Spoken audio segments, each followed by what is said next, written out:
درود شریف نہ صرف یہ کہ دنیا میں انسان کے لیے فائدے کا باعث ہے بلکہ آخرت میں انسان کے لیے شفاعت کا ذریعہ بھی ہے. درود شریف پڑھنے والوں کو نبی صلی اللہ علیہ وسلم کی شفاعت نصیب ہوگی. آپ نے فرمایا جس نے 10 مرتبہ صبح و شام مجھ پر درود بھیجا اسے قیامت کے دن میری شفاعت حاصل ہوگی. اب یہ کہ اگر زیادہ وقت نہ بھی ملے تو 10 دفعہ درود شریف پڑھنا آخر کیا مشکل ہے, کتنی دیر لگ جائے گی, لیکن اس کا اجر و ثواب اور اس کا فائدہ کس قدر ہے. درود شریف آپ صلی اللہ علیہ وسلم سے قربت کا ذریعہ بھی ہے. حدیث پاک میں آتا ہے قال رسول اللہ صلی اللہ علیہ وسلم اول الناس بی یوم القیامت اکثرهم علی صلاۃ. قیامت کے روز مجھ سے سب سے زیادہ قریب لوگ وہ لوگ ہوں گے جو دنیا میں سب سے زیادہ مجھ پر درود بھیجنے والے تھے. یعنی قیامت کے دن آپ کا قرب بھی درود شریف کی وجہ سے نصیب ہوگا. پھر اسی طرح اگر انسان کوئی اور دعا نہ بھی کر سکے, غم دکھ اور تکلیف کی حالت میں صرف درود شریف بھی پڑھتا رہے تو اسے ساری دعاؤں سے کفایت کر جائے گا. ایک حدیث میں آتا ہے حضرت ابی ابن کعب رضی اللہ تعالی عنہ کہتے ہیں کہ میں نے آپ صلی اللہ علیہ وسلم سے عرض کیا اے اللہ کے رسول صلی اللہ علیہ وسلم, میں آپ پر کثرت سے درود بھیجتا ہوں, یعنی بہت زیادہ آپ پر درود بھیجتا ہوں. اپنی دعا میں سے کتنا وقت میں درود کے لیے وقف کروں, یعنی جتنی میں دعائیں مانگتا ہوں ان میں سے کتنے وقت کے لیے درود پڑھا کروں, یعنی آپ پر دعائے رحمت بھیجوں یا آپ کے لیے دعائے رحمت کروں. درود کا مطلب یہی ہوتا ہے.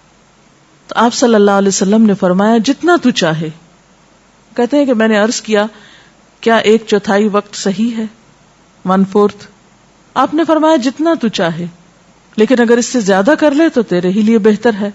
میں نے عرض کیا آدھا وقت مقرر کر لوں.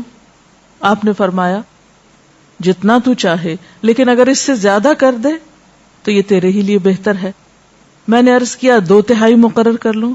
آپ نے فرمایا جتنا تو چاہے, لیکن اگر زیادہ کرے تو تیرے ہی لیے بہتر ہے, یعنی تجھی کو اس کا فائدہ ہوگا.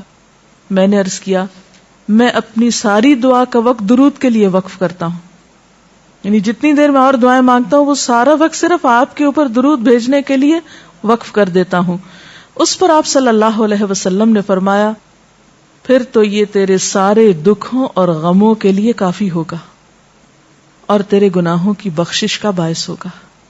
گویا اگر کوئی شخص دعا نہ بھی مانگ سکے, مثلا بعض اوقات انسان کی ڈپریشن, غم, دکھ, تکلیف اور پریشانی کی وجہ سے ایسی حالت ہو جاتی ہے کہ انسان اپنے آپ کو بھی بھول جاتا ہے, اسے کوئی راستہ نظر نہیں آتا, اسے سمجھ ہی نہیں آتا کہ وہ مانگے بھی تو کیا مانگے.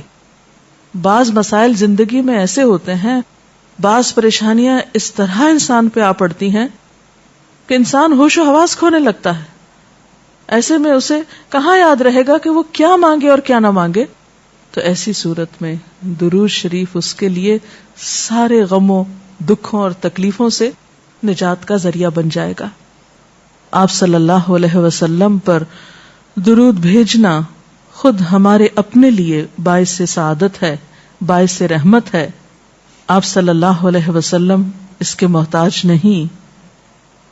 مشرق ہو یا مغرب, شمال ہو یا جنوب, دنیا کے گوشے گوشے میں آپ کا ذکر خیر ہو رہا ہے. دن رات, آذانوں میں, نمازوں میں, جہاں جہاں آپ کا نام لیا جائے. لیکن اگر ہم درود شریف پڑھتے ہیں تو اس کا فائدہ خود ہم ہی کو پہنچتا ہے, ہمارے اپنے لیے باعث رحمت ہے. تمام غموں, دکھوں, تکلیفوں, مصیبتوں اور پریشانیوں سے نکلنے کا راستہ ہے, درجات کی بلندی کا ذریعہ ہے. رسول اللہ صلی اللہ علیہ وسلم نے فرمایا جس نے مجھ پر ایک بار درود بھیجا اللہ تعالیٰ اس پر 10 مرتبہ رحمت نازل فرمائے گا. ایک بار درود پڑھنے کا اجر و ثواب, اس کے 10 گناہ معاف فرمائے گا.